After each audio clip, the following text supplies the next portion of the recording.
I too would like to offer my sincere thanks to Honourable Dan Caddy for introducing this wonderful motion, which I heartily support, and also acknowledge the Minister for the wonderful work being done by the government. I think we can all agree that the innovative movements by the government are all to be highly welcomed. However, innovation is a topic dear to my heart, but is also what concerns me is the barriers to innovation. You see, innovation, I suppose you could define that as new thinking. There's two types of innovation. One is the finer information, the delving deeper, discovering more of the facts. And the other one is the completely new thinking, things which hadn't been thought of before, the insights, the light bulbs flashing on of new ideas, completely new ideas. At the moment, there's a lot of work going about refining of the old. Now, members may not know that I used to actually consider a career in cardiology. So I was fascinated to see the chronic congestive cardiac failure, CCF. The old-fashioned treatment from, say, the 18th century was to give a distillation of foxglove, which is, of course, a toxic plant, but very useful for curing dropsy, as CCF was then known. That, of course, became digoxin, a drug which in my earlier days was very commonly prescribed, which is a derivative of that plant. And imagine my delight when we can get even deeper into that. And there was a substance created from the Brazilian pit viper venom, which was used initially for treating hypertension. But as they moved forward, they realized those with hypertension and congestive cardiac failure, their failure eased. And it turns out that there's a hormone, a previously unknown hormone in the heart, which this substance affected. And the treatment for congestive cardiac failure radically transformed, simply getting finer and finer into the details of congestive cardiac failure. The question, of course, is why was CCF present in the first place? Can we remove that cause? That would be new thinking indeed. Now, there's another approach to how this goes, and I refer to cholesterol. Now, for many years, people were hearing cholesterol is bad for you. And it's based on a study in 1959 by Ansel Keys, which basically proved that with increasing levels of cholesterol, you have increasing heart attacks, which resulted in a mass transformation of our nutrition where cholesterol was removed from foods and we had a more carbohydrate-based diet. The problem with that is that the data that he used to make that initial scientific study was completely false. He'd taken the data which fit his plan and removed those facts, those inconvenient facts, which disproved his theory. And so for decades now, we have had nutrition created for us, which is deficient in natural fats, high in carbohydrates, and as a result, obesity has skyrocketed. Heart attacks have skyrocketed. And you look at a picture from people in 1970 on the beach compared with 2020 on the beach, and you will see a tremendous change in body shape. And that is due to false science, the falsification of science, which has been blindly followed and resulted in severe damage, multiple billions, in fact trillions of dollars worth of damage due to a false science, which is still propagated, rather than considering that, in fact, inflammation is the main problem in heart disease, well, many diseases actually. And that inflammation will arise from gut health. And we have now a food processing industry which is contributing greatly to poor health by causing inflammation at a gut level. And does anyone care about this? We don't care about this because we are committed to old thinking. We are committed to the status quo. Now, the status quo is an enemy of innovation. Status quo is old thinking. It's also a place of comfort, because with the old thinking, with the old habits, we know where we are. We trust that because it's always been the case. Now, farmers are particularly liable for this because I'm going to do what my father did, and he did what his grandfather did. And so change in the farming level is actually quite difficult because, of course, we've proven it time and time again. This is the way to get the best yield. So adding innovation can be very difficult. We need to think new and recognize that new thinking is actually very difficult. Not everyone can do that. In fact, hardly anyone can do that because we are used to the way we think. So I congratulate the government on putting in place those systems which allow those who are able to think with new thoughts, to give them the freedom, the ability, the finances to actually develop those thoughts. Fail as they might, but they are new thoughts and they're proceeded with. And when we put blockades in the path of innovation, then we stifle, we remain in the status quo. And that, by definition, leads us backwards. So I congratulate the government on actually taking action not to do this. We need, however, open and inquiring minds. Minds which are able to think differently, are able to look at facts and ask the question, why? Or maybe the better question, what if?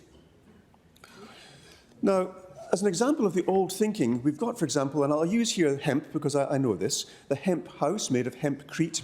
And one of the first questions that someone had when they encountered a hemp house is, oh, I wonder if you can smoke it. An absolutely stupid question. A question which demonstrated the inability to comprehend the innovation there in a property which can modify temperature, keep you safe in a bushfire, cheap to build, 3D printable. It's a building of the future. In fact, the Master Builders Association, I do believe, is considering this for some award, certainly for encouraging further use within Western Australia. But imagine the thought. Here's a house made of hempcrete, and the first question you have is, oh, I wonder if it goes on fire, can you smoke it? Terrible. That's stupid. That's ignorant. That's old-fashioned. That's a symptom of how to block innovation. We need to think anew. Now, with the thinking of anew, we need actually to wonder, what is it about thinking new which is so difficult now? And it starts actually, I do believe, in education. We have in our schools a system which propagates the old. We had mentioned earlier about ChatGPT and how difficult that is for some teachers to say, oh, they can cheat on their exams. Much the same was said, actually, in calculators. I remember in my schooling, calculators were banned. You had to do your calculations by hand because it was somehow cheating to use a calculator to get a result quicker. As if being able to do that on paper or in your head is somehow better. It's certainly faster and more accurate to use a calculator. I, in my school days, had to use a slide rule. Wonderful, I love that thing, but it's not as accurate, not as quick as a calculator. We need to embrace the new and allow us to think differently. So this needs a change in our education system, because currently our education system is designed more from the 19th century to teach children how to be productive members of a factory, to be employable, to be in fact the sheep of society, to be employed by the business owners, rather than having the freedom to think anew.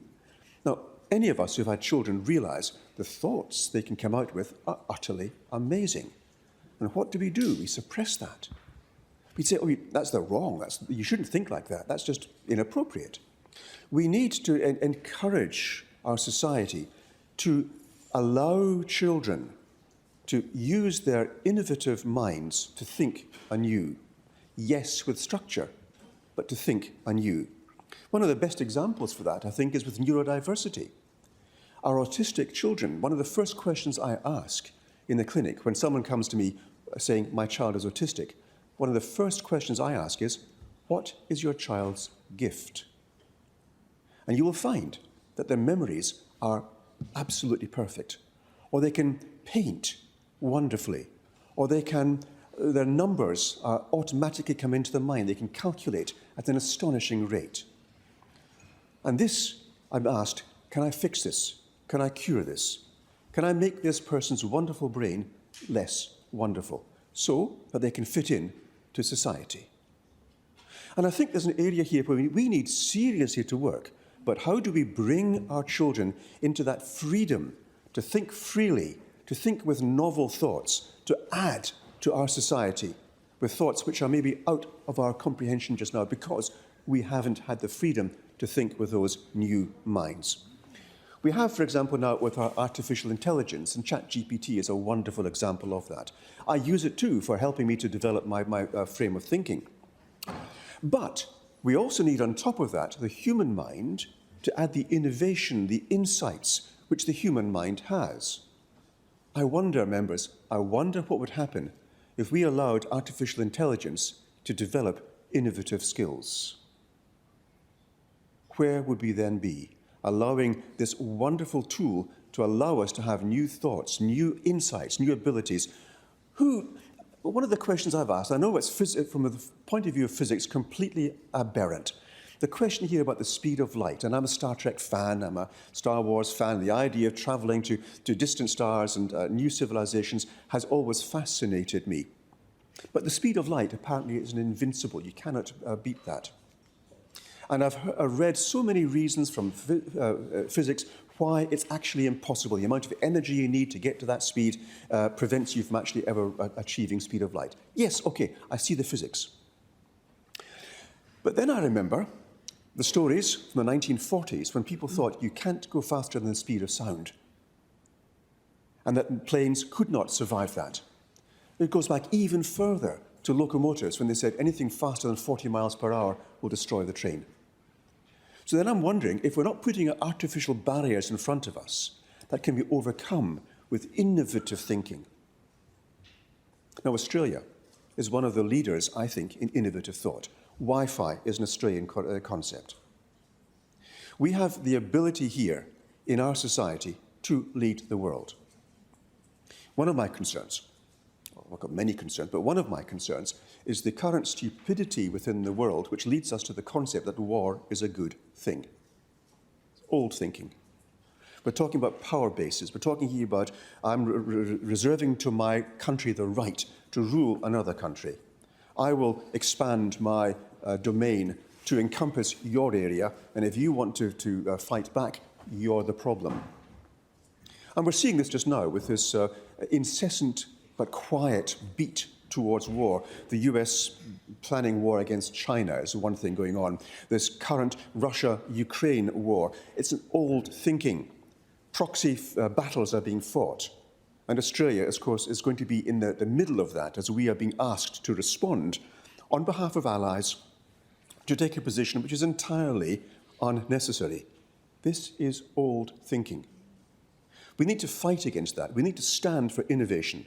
We need to actually, as a nation, we need to stand up there and demand that new thinking be expected, be taught, be allowed, be welcomed, and that the government is facilitating this by putting in place the finances and the facilities to allow this to happen can only be welcomed with open arms, open eyes, open hearts. This is where we need to be, because the status quo, the thinking of the past, is our enemy. We need to be thinking anew. So thank you for your motion. Heartily support that, and with my thanks to the government for their current efforts.